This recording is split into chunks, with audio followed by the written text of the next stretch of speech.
हम सिंपली क्या कर दें, हमें कुछ भी मल्टीप्लाई करने की जरूरत है नहीं, ये दोनों टर्म्स हमारे पास सेम आ गई, हम सीधा इनको कर दें सब्ट्रैक्ट, क्योंकि सब्ट्रैक्ट ही करना पड़ेगा। ऑन सब्ट्रैक्टिंग इक्वेशन 1 फ्रॉम या इक्वेशन 2 फ्रॉम इक्वेशन 1, ठीक है, 1 से कर दें तो ये आ जाएगा x plus 4y equals to 27, x plus 2y equals to 21, change the science, 4y minus 2y 2y, 27 minus 21 6, so y equals to 3. You got the value of y as 3. x की वैल्यू आप निकाल सकते हो, x plus 4y। अब यहाँ से आप अपने आप x की वैल्यू निकालोगे जो भी आएगी, और फिर बता दोगे फिक्स चार्ज कितना है और वेरिएबल चार्जेस कितना है।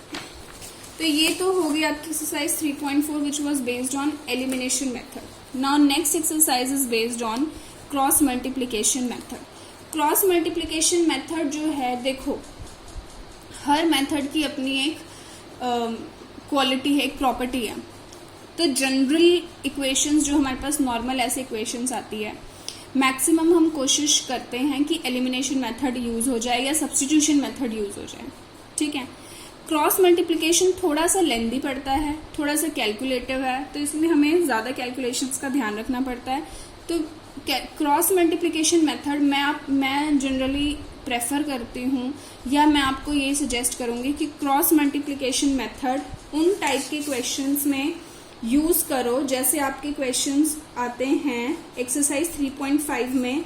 जैसे क्वेश्चन 2 है जो कि वेरिएबल की फॉर्म में होते हैं, a b c d x की फॉर्म में अगर हमारे पास इक्वेशंस आती हैं, ठीक है। जब प्रैक्टिस करेंगे, ये जनरली इस टाइप के क्वेश्चंस एडवांस्ड में आते हैं, बेसिक में इस टाइप के क्वेश्चंस आने के चांसेस नहीं है, ठीक है, जिसमें हमारी जो इक्वेशंस है वो वेरिएबल्स की फॉर्म में होती है। मीन्स हमारे पास जैसे यहाँ पे कोफिशिएंट है, न्यूमेरिकल कोफिशिएंट है, वहाँ पे जो कोफिशिएंट है वो वेरिएबल कोफिशिएंट हमारे रहते हैं, ठीक है। उन टाइप के इक्वेशंस में हम क्रॉस मल्टीप्लिकेशन मेथड यूज करते हैं, वो हमें जल्दी से आंसर दे देते हैं, ठीक है। तो हम जब करेंगे, आई थिंक क्वेश्चन नंबर 2 हम करेंगे तो आपको पता चल जाएगा कि कैसे करना है, ठीक। तो उन टाइप के क्वेश्चंस में हम क्रॉस मल्टीप्लिकेशन यूज करते हैं, अदरवाइज हम सब्स्टिट्यूशन और एलिमिनेशन से ही काम चला लेते हैं, ठीक है, वो इजीएस्ट है। अब इसमें हम करना क्या है, cross multiplication method. Cross multiplication method में एक चीज़ जो आपने बिल्कुल ध्यान रखनी है वो ये कि यहाँ पे हमारी जो इक्वेशंस हैं वो स्टैंडर्ड फॉर्म में होनी ज़रूरी हैं, ठीक है। बाकी के मेथड्स में हमारे पास ये ज़रूरी नहीं था, ग्राफिकल सब्स्टिट्यूशन एलिमिनेशन में, लेकिन क्रॉस मल्टीप्लिकेशन मेथड में हमारे पास जो इक्वेशंस हैं वो हमारी स्टैंडर्ड फॉर्म में होनी चाहिए, ठीक है। ये चीज़ बिल्कुल आपने ध्यान रखनी है।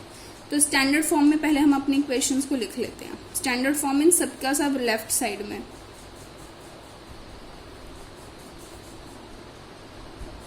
ये आ गई इक्वेशन 1 और ये आ गई इक्वेशन 2, ठीक है। अब इसके बाद हमारे पास एक क्रॉस मल्टीप्लिकेशन का फॉर्मूला होता है। इसमें हम क्या करते हैं, x जो है x y 1 इस तरीके से लिखते हैं, फिर b1 b2 c1 c2 a1 a2 c1 c2 इस तरीके से लिखते हैं।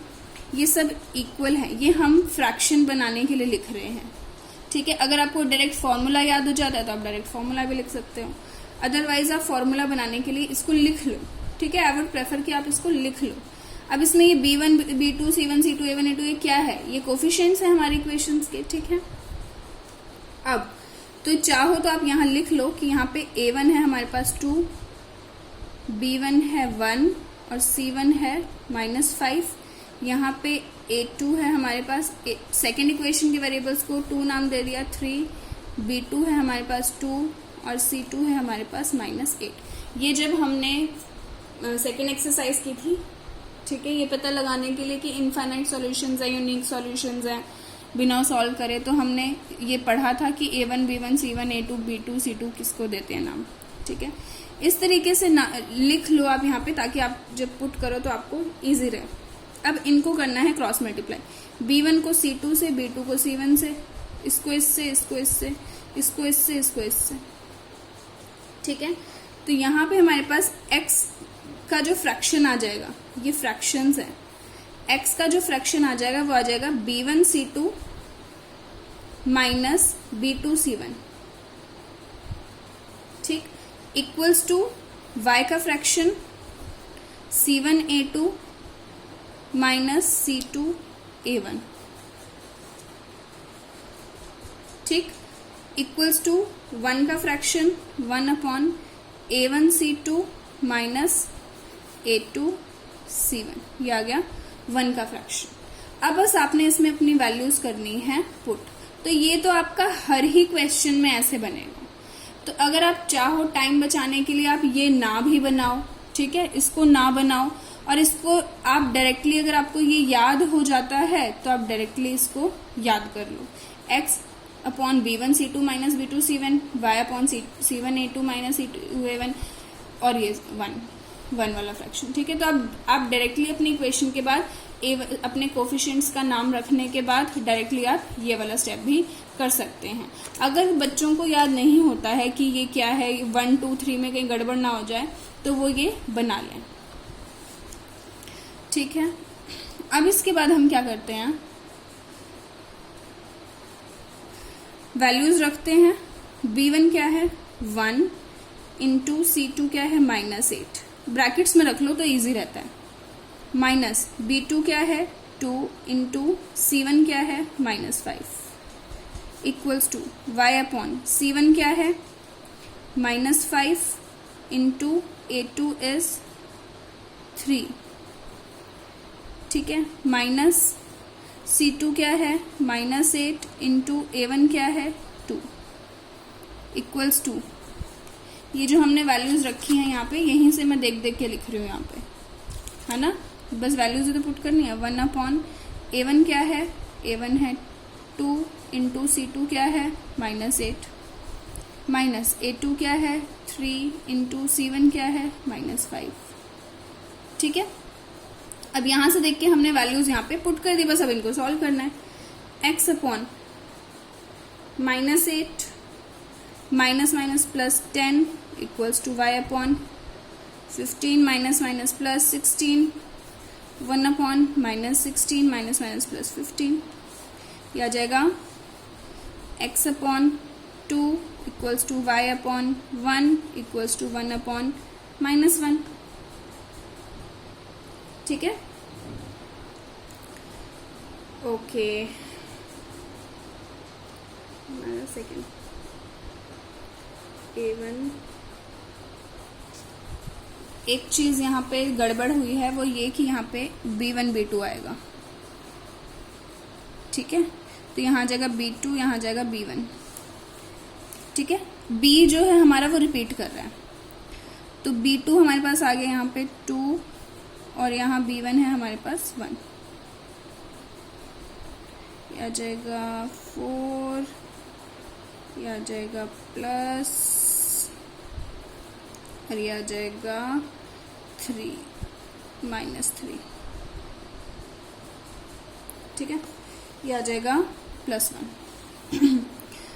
अब इसके बाद जब हमारे पास ये वैल्यूज आ जाएं x upon 2 equals to y upon 1 equals to 1 upon 1, इसके बाद हम क्या करते हैं, हम किन्हीं भी जनरली हम क्या करते हैं, x वाले को पहले इसके साथ कंपेयर कर लेते हैं। So on comparing x upon 2 equals to 1 upon 1, ठीक है। अब क्रॉस मल्टीप्लाई कर दें बाय cm, यह आ जाएगा x इक्वल्स टू 2। अब y वाले को इसके साथ कंपेयर कर दें, y upon 1 equals to 1 upon 1, by cross multiplication यहाँ से y की वैल्यू आ जाएगी, ठीक है। तो इस तरीके से है, वही चीज़ है, क्रॉस मल्टीप्लिकेशन में अगर आपको ये स्टेप छोड़ना है तो आप डायरेक्टली ये वाला फॉर्मूला लर्न कर सकते हो और यहाँ पे बस वैल्यू पुट करनी है। बस ये चीज़ ध्यान रखना, हमारी जो इक्वेशंस हैं वो स्टैंडर्ड फॉर्म में होनी चाहिए और यहाँ पे जो भी आप कोफिशिएंट का नाम दोगे ये बिल्कुल सही सही होना चाहिए, ठीक है। आगे बढ़ते हैं क्वेश्चन। अब इसके बाकी के पार्ट्स आप अपने आप कर लेंगे। आ जाइए क्वेश्चन नंबर 2 पे।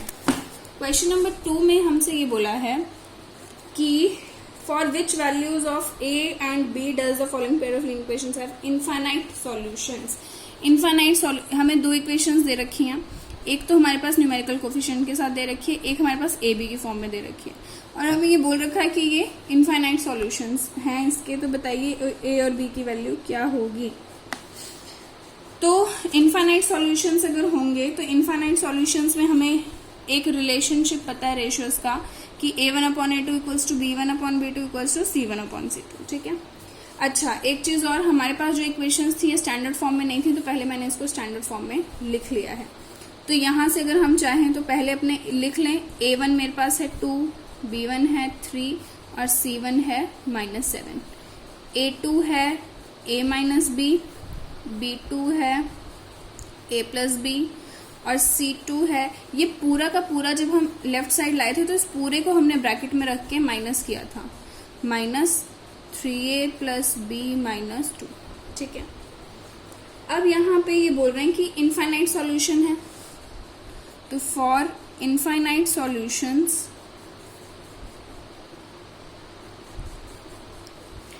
A1/A2 is equal to B1/B2 equals to C1/C2 होता है। वैल्यूज रख दें,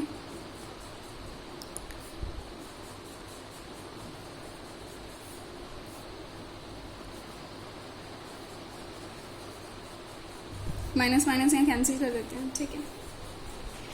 अब इसके बाद ये लिखने के बाद हम किन्हीं भी दो को कंपेयर करेंगे, मतलब या तो आप इन दोनों को कंपेयर कर लो, इन दोनों को कंपेयर कर लो, इन दोनों को कर लो, इन दोनों को कर लो, किसी को भी किन्हीं भी दो रेशियोज को कंपेयर करके हमें दो इक्वेशंस चाहिए। फिर जब वो दो इक्वेशंस आ जाएंगी फिर हम उन इक्वेशंस को किसी भी मेथड से, लेकिन हमारा जो चैप्टर है वो क्रॉस मल्टीप्लिकेशन पे बेस्ड है ये एक्सरसाइज, तो हम क्रॉस मल्टीप्लिकेशन से सॉल्व करके ए और बी की वैल्यू फाइंड कर सकते हैं। तो कंपेयर कर लो आप किसी को भी, ऑन कंपेयरिंग, सपोज मैं इन दोनों को कंपेयर कर रही हूँ, ठीक है, आप किसी को भी कर सकते हो, इन दोनों को, इन दोनों को, इन दोनों को, इन दोनों को, किसी को भी। 2/A - B equals to 3/A+B, इन दोनों को सपोज मैंने कंपेयर किया, तो by cross multiplication 2A + 2B equals to 3A - 3B, तो आ जाएगा 2A - 3A equals to -3B - 2B। ये कितना आ गया, -A -5B, तो यहाँ से A इक्वल्स टू 5B आ गया, ठीक है। अब इसको अगर मुझे इक्वेशन की फॉर्म में थोड़ा सा लिखना है तो मैं इसको यहाँ ले आऊँ, तो हो जाएगा A - 5B इक्वल्स टू 0, ठीक है। ये एक इक्वेशन आ गई मेरे पास, सपोज दिस इज इक्वेशन 1। एक और कंपेयर करना है मुझे, सपोज मैं इन दोनों को कंपेयर कर रही हूँ, ठीक है, तो मैं 3/A + B को कंपेयर कर रही हूँ 7/3A + B - 2 से। कितना हो गया ये,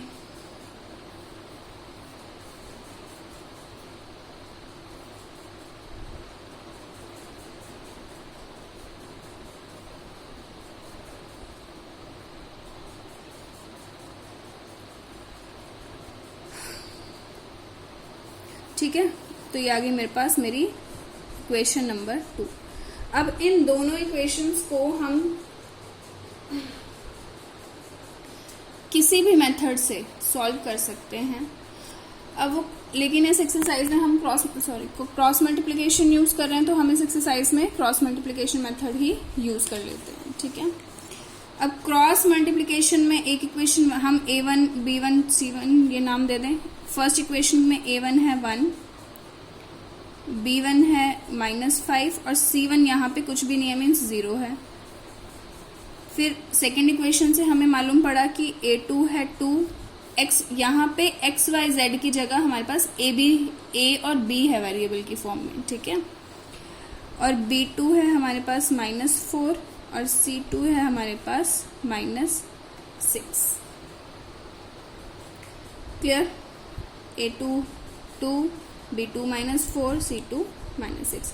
अब मैं वही x की जगह पे क्या लिख देते हैं, A equals to B equals to 1, ठीक है।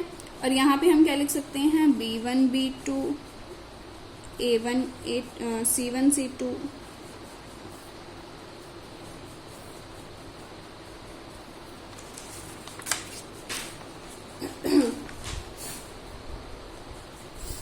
Cross multiply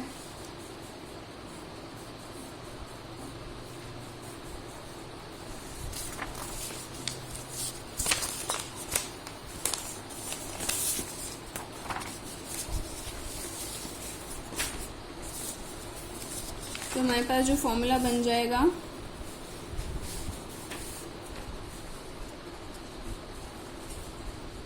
B1C2 minus B2C1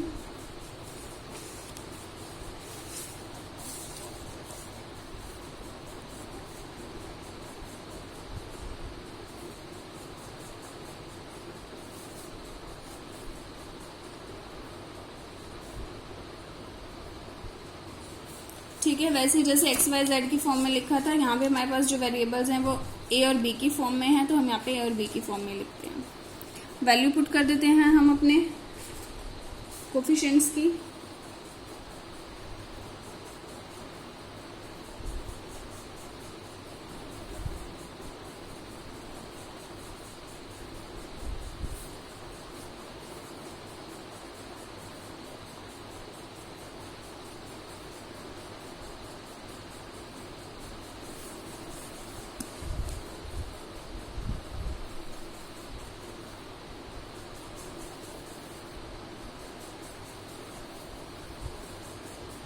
solve करेंगे।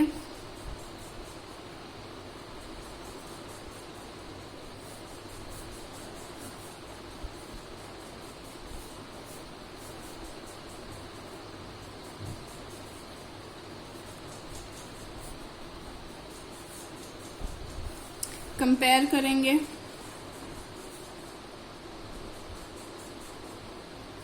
इसको पहले करते हैं, यहाँ से ए की वैल्यू आ जाएगी 5। फिर इसको ऐसे करते हैं, यहाँ से बी की वैल्यू आ जाएगी 1। ठीक है, तो ये मैंने आपको फर्स्ट पार्ट बता दिया सॉल्व करके क्रॉस मल्टीप्लिकेशन मेथड से, बहुत इजी है। मैं इस बार ही आपको नोट्स की पिक्चर भी सेंड कर दूंगी ताकि आपको इजी रहे। ठीक है, वीडियो के साथ साथ। अब आ जाते हैं एक वर्ड प्रॉब्लम पे। क्वेश्चन नंबर 4 की वर्ड प्रॉब्लम है। अच्छा, थर्ड क्वेश्चन जो है उसमें 2 इक्वेशंस दे रखी हैं, इसको सब्स्टिट्यूशन और क्रॉस मल्टीप्लिकेशन से सॉल्व करना है, तो आप अब कर लेंगे अपने आप सॉल्व। क्वेश्चन नंबर 4 में वर्ड प्रॉब्लम्स है अगेन हमारे पास। इसका फोर्थ, बाकी की वर्ड प्रॉब्लम्स वही है रिपीटेटिव जो मैं बता चुकी हूँ। फोर्थ वाली देख लीजिए, इम्पोर्टेंट है। यहाँ पे हम फोर्थ वाला क्वेश्चन एक बार ध्यान से पढ़ेंगे और कैसे। अब ये स्पीड वाला क्वेश्चन है, distance time question. Speed distance वाले क्वेश्चंस जो होते हैं बहुत इंपॉर्टेंट होते हैं, पहली बात मैं बता दूं, एग्जाम में आते ही आते हैं। ठीक है, स्पीड डिस्टेंस वाले क्वेश्चंस। अब ये जो क्वेश्चन नंबर 4 है, इसमें हमसे ये बोला है places A and B are 100 kilometre apart. 2 places हैं ए और बी, और इन दोनों के बीच का जो गैप है वो है 100 kilometre. One car starts from A and another from B at the same time. एक कार यहाँ से चलना शुरू हुई, एक कार यहाँ से चलना शुरू हुई सेम टाइम पे। If the cars travel in the same direction at different speeds they meet in 5 hours। Car A से जो चली, सपोज उसको कार ए नाम दे दिया, बी से जो चली वो कार बी नाम दे दिया। इन दोनों की स्पीड अलग अलग है। ठीक है, जब ये डिफरेंट डायरेक्शंस में जा रही हैं, सॉरी सेम डायरेक्शन में जा रही हैं, सेम डायरेक्शन, सपोज दोनों इस डायरेक्शन में जा रही है, मैंने यहाँ पे एरो बनाया ना, दोनों सेम डायरेक्शन में जा रही है, बी भी इस डायरेक्शन में जा रही है और ए भी डायरेक्शन में जा रही है, तो दोनों जो मिलेंगी वो उनको मिलने में, यानी कि दोनों चलते चलते मिल जब जाएंगी, उनको मिलने में 5 घंटे का टाइम लगेगा, 5 hours का टाइम लगेगा। ठीक है, अगर दोनों टूवर्ड्स ईच अदर जाती हैं, टूवर्ड्स ईच अदर यानी कि दोनों एक दूसरे की तरफ जाती हैं, या इसको हम कह सकते हैं ऑपोजिट डायरेक्शन में जाती हैं, ऑपोजिट डायरेक्शन में जा रही हैं, तो उनको 1 hour का टाइम लगेगा। यहाँ इनको 5 hours का टाइम लग जा रहा है, यहाँ इनको 1 hour का टाइम लग जा रहा है। ठीक है, मिलने में, मीट करने में। तो हमें ये बताना है कि ए और बी कार्स जो हैं उनकी स्पीड्स क्या होंगी। तो हमने मान लिया कि कार ए की स्पीड है x किलोमीटर पर आवर और कार बी की स्पीड है y किलोमीटर पर आवर। देखो, स्पीड टाइम वाले जो क्वेश्चंस होते हैं वो इजी हो जाते हैं अगर हम अपने क्वेश्चन को, अगर हमें चाहे स्पीड दिया हो चाहे टाइम दिया हो, हम उसको डिस्टेंस में कन्वर्ट कर लें। ठीक है, ईजी हो जाते हैं अगर हम उसको डिस्टेंस में कन्वर्ट कर लें। और हमारे पास फॉर्मूला था speed equals to distance upon time, तो चाहे स्पीड गिवन हो, डिस्टेंस गिवन हो, टाइम गिवन हो, हम उसको डिस्टेंस में कन्वर्ट कर सकते हैं बाय यूजिंग दिस फॉर्मूला। ठीक है, तो यहाँ पे दो केसेस हमारे पास हैं। एक तो केस 1 है कि जब वो सेम डायरेक्शन में जाते हैं, अगर वो सेम डायरेक्शन में जाते हैं तो जो कार ए है वो कितना डिस्टेंस ट्रेवल करेगी, वो करेगी। अच्छा, एक चीज और, यहाँ पे कार ए की स्पीड ज्यादा होगी कि कार बी की स्पीड ज्यादा होगी? ऑब्वियसली कार ए की स्पीड ज्यादा होगी, तभी तो ये पीछे से चली है और इसने बी को कवर कर लिया और मिल गई है ना। तो ये तो हम एस्टिमेट कर सकते हैं कि जो भी स्पीड है कार की ए की तो ज्यादा ही है, तो एक्स हमेशा वाई से ज्यादा ही है। तो डिस्टेंस जो ट्रैवल करेगी car A, distance equals to speed into time. ठीक है, स्पीड है x और टाइम लिया 5 आवर्स का, तो डिस्टेंस हो गया 5x जो कार ए ने डिस्टेंस कवर किया। कार बी ने कितना डिस्टेंस कवर किया? 5y, y है स्पीड, टाइम है 5y। अब दोनों मिल गई हैं। ठीक है, यानी कि अब इसको हम एक बार, अब इससे हम इक्वेशन कैसे बनाएं? देखो, जब कार ए यहां से चली और बी यहां से चली, ठीक है, ए और बी, तो जब ये चली, कार ए चली यहाँ पे, ठीक है, सपोज इस पॉइंट पे आके दोनों मिल गई, और बी चली यहां से इतना, कार ए ने कितना डिस्टेंस ट्रेवल किया? 5x। कार बी ने कितना डिस्टेंस ट्रेवल किया? 5y। ठीक है, ठीक है, ए से चली ये 5x डिस्टेंस और बी से चली 5y डिस्टेंस, तो और ये यहां से लेकर ए और बी के बीच में डिस्टेंस कितना है? 100 किलोमीटर का। ठीक है, तो यहां से हम ये इक्वेशन बना सकते हैं कि 5x minus 5y equals to 100, है ना। ए ने जो डिस्टेंस चला 5x, उसमें से बी ने जो डिस्टेंस चला 5y, उन दोनों को माइनस करेंगे तो 100 मिलेगा, है ना। 5x minus 5y equals to 100, तो यहां से हमारी पहली इक्वेशन आ गई 5x minus 5y equals to 100। This is our equation 1। ठीक है, सेकंड, अगर तो वो एक दूसरे की तरफ जाते हैं, ऑपोजिट डायरेक्शन, ये ए है, ये बी है, ये भी चला, ये चली, यहां से सपोज यहां पे जाके मिल गए, तो इसने कितना डिस्टेंस चला है? 1x, मिले तो 1x 1 आवर के बाद है, इसने कितना डिस्टेंस चला है? 1y। ठीक है, और टोटल इनके बीच का डिस्टेंस कितना है? 100 किलोमीटर। ठीक है, जब वो टुवर्ड्स ईच अदर चले हैं, या फिर हम कह लें ऑपोजिट डायरेक्शन में चले हैं, तो कार ए ने कितना डिस्टेंस ट्रेवल किया होगा? स्पीड इनटू टाइम, स्पीड है x और टाइम 1 आवर में मिल गए हैं तो 1x। कार बी ने कितना किया होगा? 1y, तो इसका डिस्टेंस प्लस इसका डिस्टेंस दोनों मिला के 100x। तो ये जो इक्वेशन आ गई मेरे पास आ गई 1x plus 1y equals to 100। ये आ गई हमारे पास सेकेंड इक्वेशन।